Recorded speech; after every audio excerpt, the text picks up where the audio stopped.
and that was The Warmth of Other Suns. You now have a new book, which is, everyone is raving, everyone from Oprah to every book journalist, and I think for a good reason. The book is entitled Caste, and it looks at how society determines where people should or shouldn't belong, but not just through the lens of race, which is really interesting.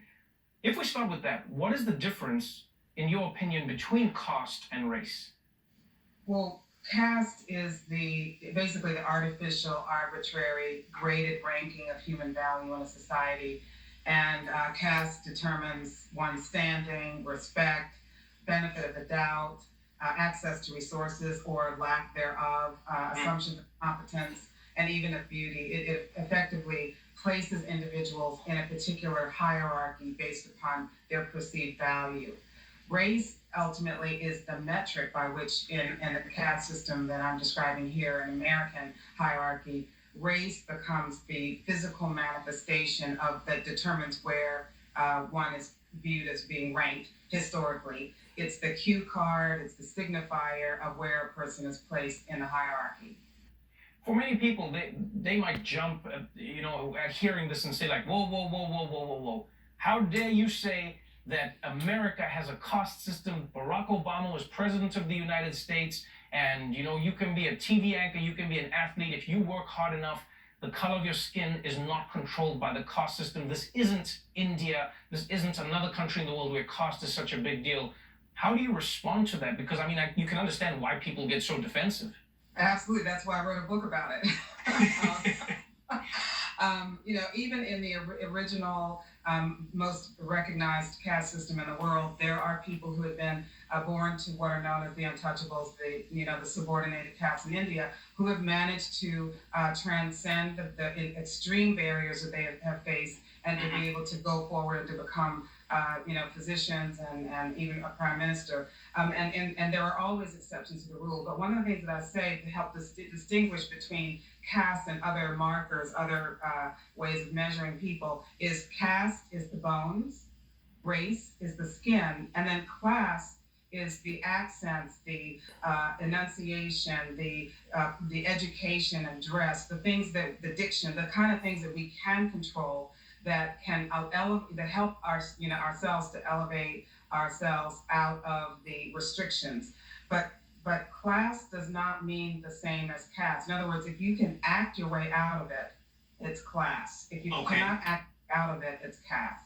So if I can act my way out of it, so if I can code switch, or if I can, straighten my hair or change the way I look, lighten my skin, those are all the things that you're going to say are falling into the class element of what we see. So how do we think about caste now? Is this like a new problem that we have to handle differently to race and racism and classism? Is this an additional thing, or is this the foundation that everything else is built on? That the idea of hierarchy and a caste system is the foundation, it's the infrastructure of our divisions. One reason why the word racism is important and it's useful, and of course it is a reality. But what this is asking us to do is to look beneath what we think we can see, but look beneath what we thought we knew, and to see that racism, while it's a fraught word that can often carry emotion with it, guilt, and even shame, caste and that focus is a focus on the structure and the infrastructure, and that takes us away from the blame of anyone. This infrastructure that we've inherited has been around, since before the country was founded. So I describe this our caste system, our country actually, as an old house. Look at this old house that we have inherited. We did not build the house, and we're not responsible for whatever might have been, not so well done in the building of it. But we now are the inheritors of it. It's now up to us as the owners of this house, all of us, not just one group, but all of us. And recognizing how interconnected we all are, and how we all have to bear the consequences of it, whether we are aware of it or not. We're experiencing the consequences of it, whether we know it or not. It's funny. I've been having these conversations with friends for so long, where coming from South Africa, where we are now in a place where, because the country shifted power from white to black, and the country is now more representative within its power structures, we've come to realize now that caste is now a new issue that we have to deal with. We thought that race was the thing and then it would be finished, and now you still have a new version of the haves and the have-nots determined by, as you say, different signifiers, whether it's language, whether it's culture. It's really interesting that like now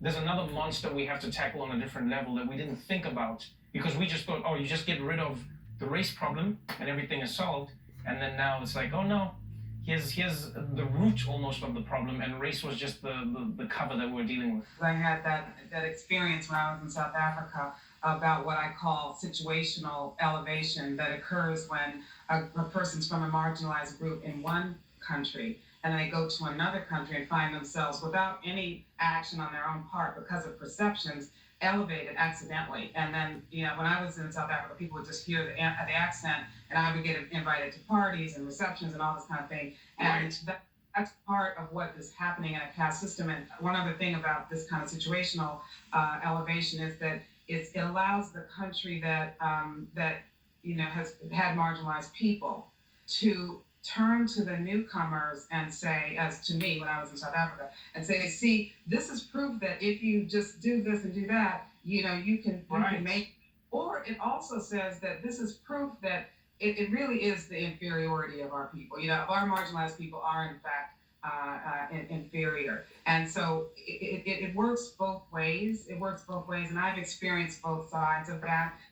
Well, I will say, I feel like once again, you've written a piece of work that is going to make us think, it's going to make us uncomfortable, but at the same time, I think once we get through it, it'll make us more comfortable in understanding that we're a part of a thing that we all have to look at, and hopefully we will be part of the people who renovate the house, as you so eloquently say. Thank you so much for joining us on the show, and congratulations on yet another masterpiece.